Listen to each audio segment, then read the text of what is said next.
So what happens when one of those big disaster movies stops being just entertainment and suddenly becomes your actual life? Well, today, we're going to get into this really powerful story of survival that, honestly, reveals the hero that's tucked away inside all of us. Okay, let's do this. Right? This is the line that just hits you. We're all sitting there with our popcorn watching these worlds completely crumble on screen, but we're totally detached. There's this nice safe distance. This story starts by just erasing that distance completely, throwing us right into that moment where the watching stops and the living it begins. The whole thing starts on a totally normal day in the city, and then, just like that, the script of everyday life gets torn to pieces. The survivor talks about it as this instant, overwhelming attack on your senses. Everything you count on, everything that's stable, is just gone in a flash. I mean, just think about that for a second.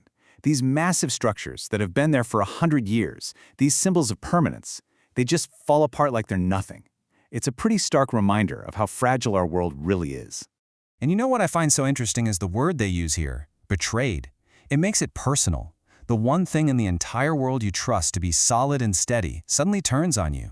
That's a profound kind of betrayal, a loss of trust in the world itself. And then there was the sound. Not just shaking, it was this deafening roar, like the whole planet was just in agony. So once the world stops shaking, the story shifts inward. Because in those first few seconds after a disaster hits, your mind doesn't immediately leap to, how can I save the world? Nope, it goes somewhere much, much closer to home.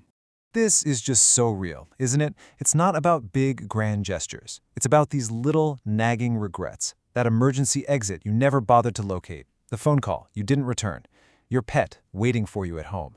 The story makes it so clear that first instinct isn't about being a hero. It's about survival. And it's all tangled up with these deeply personal, very real fears. And that's a question we should probably all ask ourselves, If everything just fell apart, what are the first things that would flood your brain?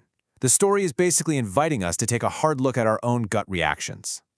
Okay, so let's get to the turning point in this story. This is the moment where that survival instinct starts to morph into something more. But look at the title here. Fear doesn't just vanish. It sticks around. It becomes a companion.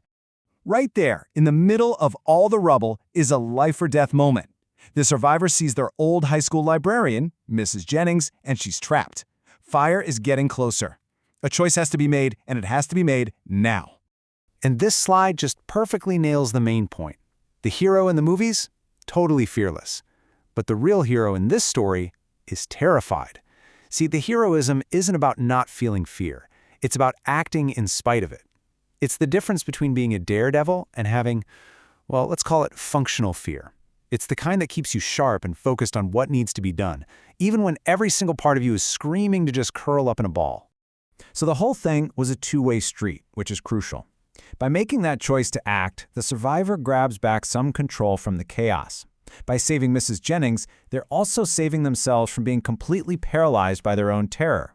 It's this amazing idea. Helping someone else is the very thing that gives us our own strength back. And that one single act of heroism, that's the pivot point for the whole story. So now we get to zoom out. The narrative makes this huge shift from one person's experience, from I, to how the entire community responded. It goes from one person to we. It all starts with one. Just one choice, one person pushing through that fear to help someone else. But that one act, it's like a spark. It creates this chain reaction of humanity and support that just spreads like wildfire through the rubble. And this is what that chain reaction looks like. It's strangers sharing the little bit of food and water they have. It's people opening their homes. It's this massive instinct to protect and care for each other that just kicks in. The story calls it beautiful in a tragic, heartbreaking way. It's humanity stripped down to its rawest, most compassionate self. So, after living through all that chaos, after seeing the way the community came together, what's the big lesson here? What's the wisdom you gain when your entire world gets shaken right down to its foundations? Here it is. This is the central discovery of the whole story. Strength isn't something you go out and find. It's something that's already inside you, just dormant. It's this fierce spirit just waiting for the right moment to wake up. The earthquake didn't create a hero. It just revealed the one that was there all along.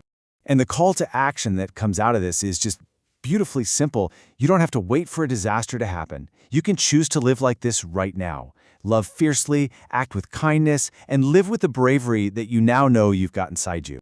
This is the ultimate mindset shift. The story is begging us to stop seeing ourselves as just background characters in somebody else's movie. No, we are the main characters of our own epic stories, and we have the power to act, to choose, and to make a real difference. And that's where we'll leave it. The story ends with this incredibly powerful question for all of us. Because the ground shaking, well, that can be anything, can it? A personal loss, a crisis at work, a moment of deep self-doubt.